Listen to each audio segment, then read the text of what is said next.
الاهلي والزمالك ماتش مش سهل.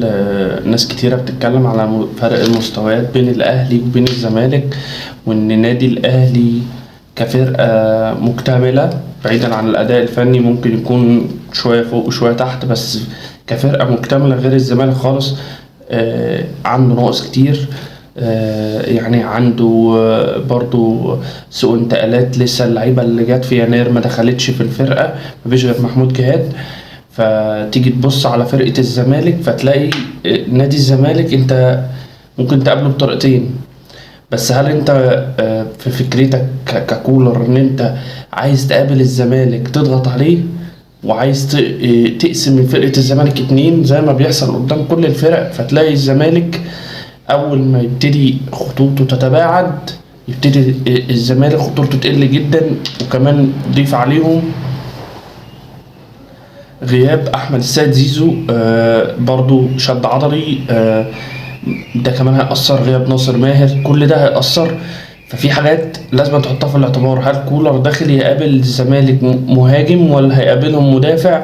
وبنسبة كبيرة الاهلي مش هيلعب مدافع قدام الزمالك، لان برضه هتظل في الاذهان مباراة كاس السوبر الافريقي محطوطة دايما في دماغ كولر، ان انا يعني بلغة الكرة اتعلم عليا من الزمالك بسبب ان انا سبت الكرة شوية للزمالك فابتدوا يلعبوا عليا كورة.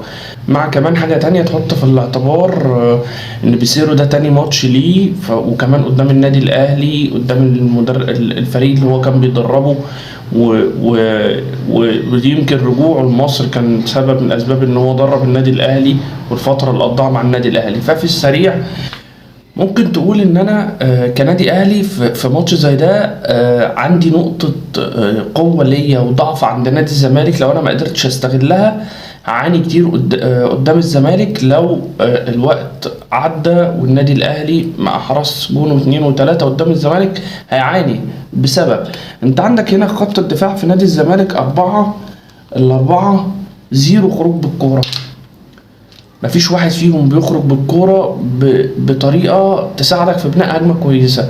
فتيجي تبص اهو دول الأربعة، لو أنا لعبت بمهاجم واحد اللي هو جراديشار، لأن وسام لسه مش مكتمل اللياقة، يا دوبك لعب نص ساعة. فتيجي تبص كده أدي جراديشار، أدي حسين فاتح، أدي عبد الله فاتح أيا كان عبد الله أو حد غيره، وأدي إمام ورا جراديشار. فأنت مريح الدفاع. انا شايف في الوقت ده ان انت مريح الدفاع، وكمان عامل فجوه في نص الملعب كبيره في الجزء ده كده، مطلوب من الاتنين دول بس ان هم يغطوها، فكده في مشكله. فكان الاهلي في الماتشات اللي قبل ماتش الاسماعيلي، فالاهلي كان بيلعب بثلاثه، العش هاني ربيعه، هنا كان بيبقى السولية جنب مروان عطية، والناحية التانية حسين الشحات، وهنا كريم الدبيس، وهنا جراديشار مع امام عاشور مع محمد مجدي قفشه كان بيبقى صاعد تحتيهم شويه. في الحاله دي انا محتاج اغير عنصر واحد.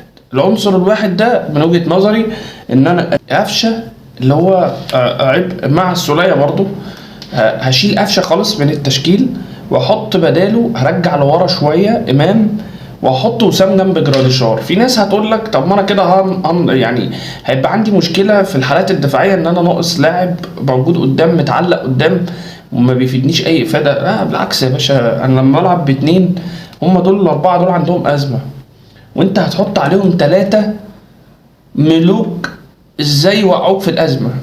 ان كان امام بالضغط العالي بتاعه، او جراديشار برضه بالضغط العالي بتاعه، او وسام، والتلاتة هيلعبوا بعض وهتتفرج على متعة كروية في أرض الملعب حاجة رهيبة. يعني ليه أنا اخترت إن أنا ألعب بتلاتة؟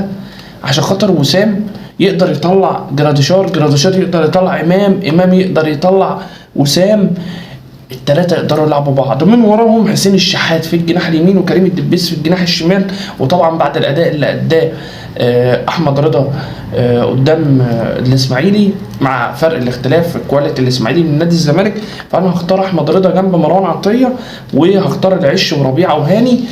دي من وجهه نظري، ودي الطريقه اللي كان بيلعب بيها كولر في الماتشات اللي فاتت، مع الفرق ان هو كان بيعتمد على قفشه ان هو اللي يسقط ورا امام وورا جراديشار، يستلم الحاجات اللي سقطها على 18 طب الحاجه دي لو انا لعبت باتنين مهاجمين ووراهم امام والشحات والدبيس اجنحه، الحاله دي هتعمل لي ايه؟ الحاله دي هتعزل الاربعه دول عن الاتنين اللي في نص الملعب من نادي الزمالك، وبالتالي عبد الله السعيد اللي المفروض ان هو هيبقى رقم 10 في الماتش ده، وعن الجزيري وناصر منسي.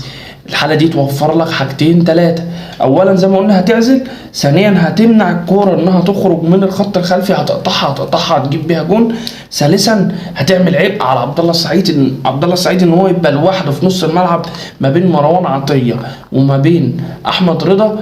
ده عبء بدني كبير على عبد الله، ما يقدرش يجاري الناس دي خالص.